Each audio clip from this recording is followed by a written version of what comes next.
How do you spell your name again? Is it like with a silent S or like with a G? John with a G.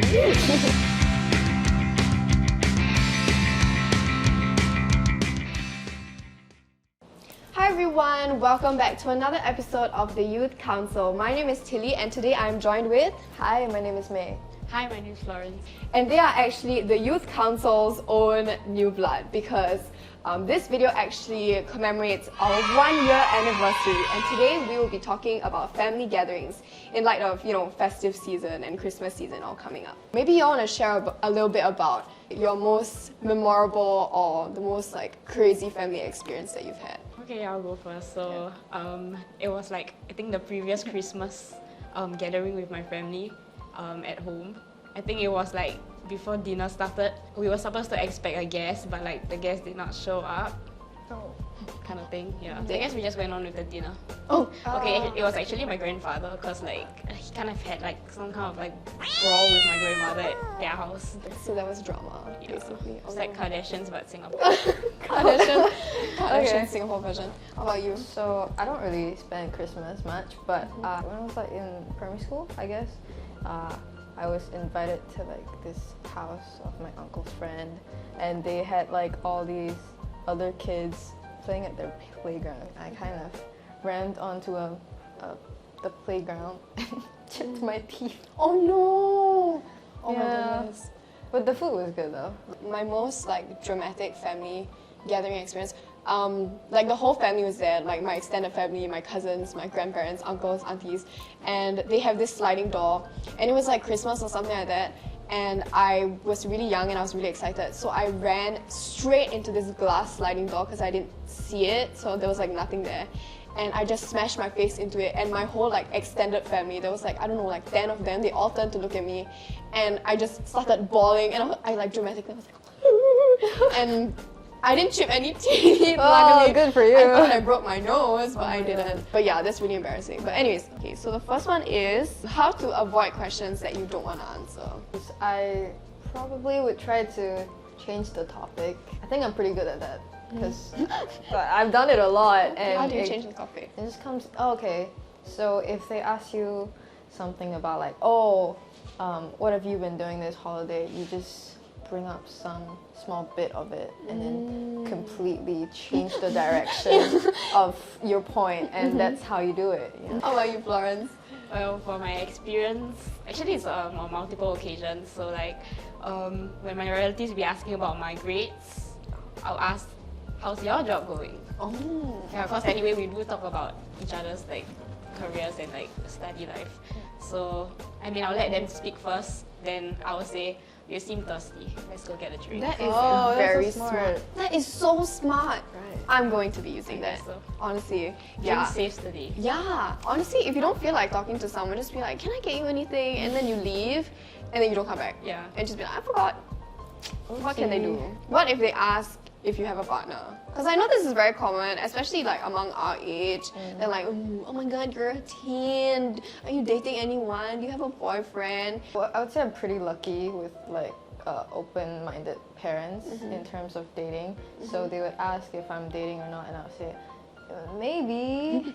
And then they would ask to see a picture or two, and then afterwards they just leave me alone. Lucky you. I guess I just try to be honest. Lucky you. Sorry. You will never know, bro. My household is very strict parenting. So they're very traditional. So usually no boyfriends until they're gonna be the one that you marry. But have you not heard of breakups? Come on, man. So I will usually just hide it if I do have a date, for example, and then they will be there prompting hey, you got somebody, and I'll be like, yeah, somebody, that's myself and my studies. So, Wow. I will So avoid true. it. Yeah. This is the politically correct answer. If you panic and you have nothing to say, this is the politically correct answer. No, I'm not seeing anyone. I kind of don't have time. I'm too caught up with school. Then they will leave you alone.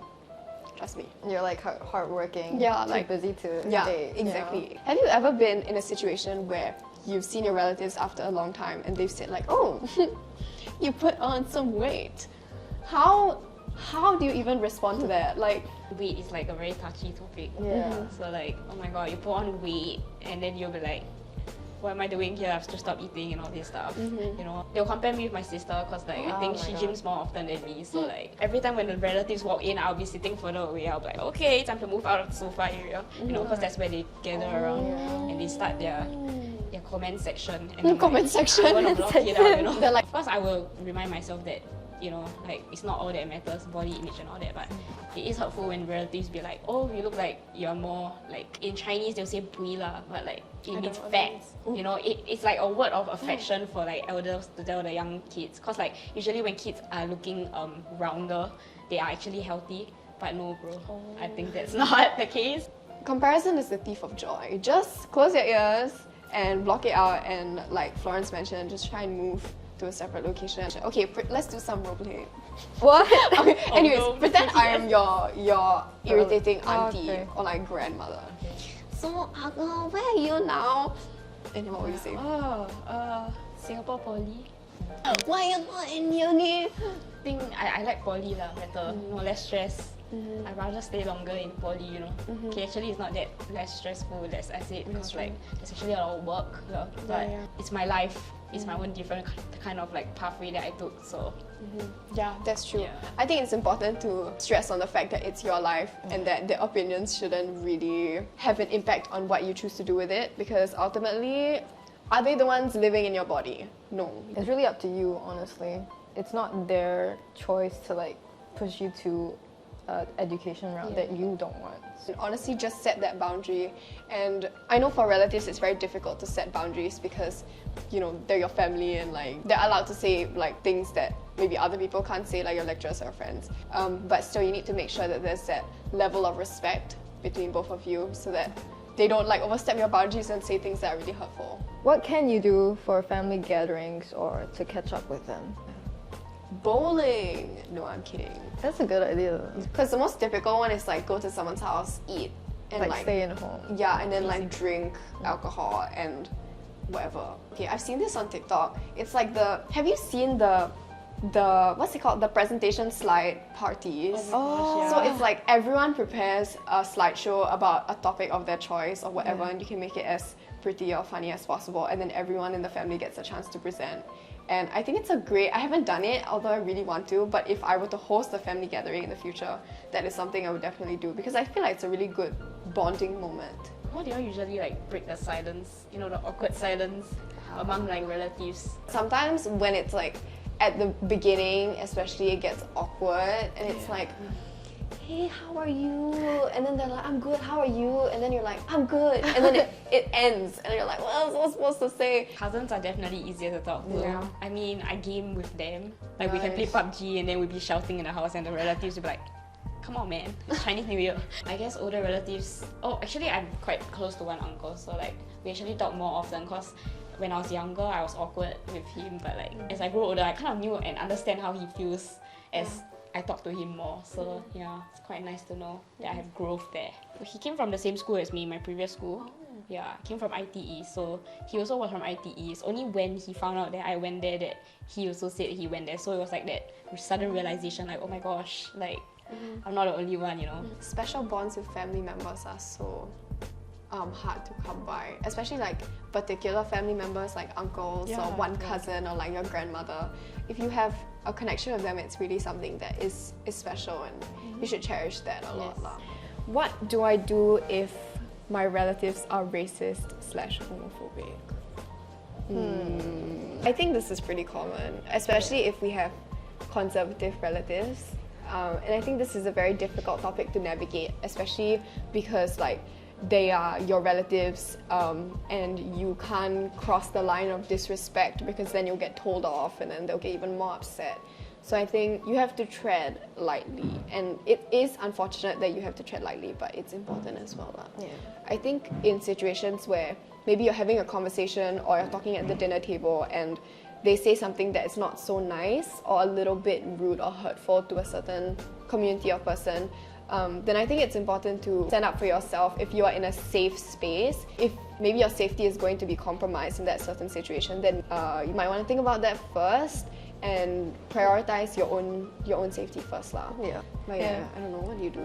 Well, I mean, I have a few friends, you know, they they are in like same-sex relationships and they're not really out yet because they don't really have the privilege to be out yet. Yep. And if you're confined to just being like straight or homosexual by the view of your relatives and parents, then it feels like you're trapped.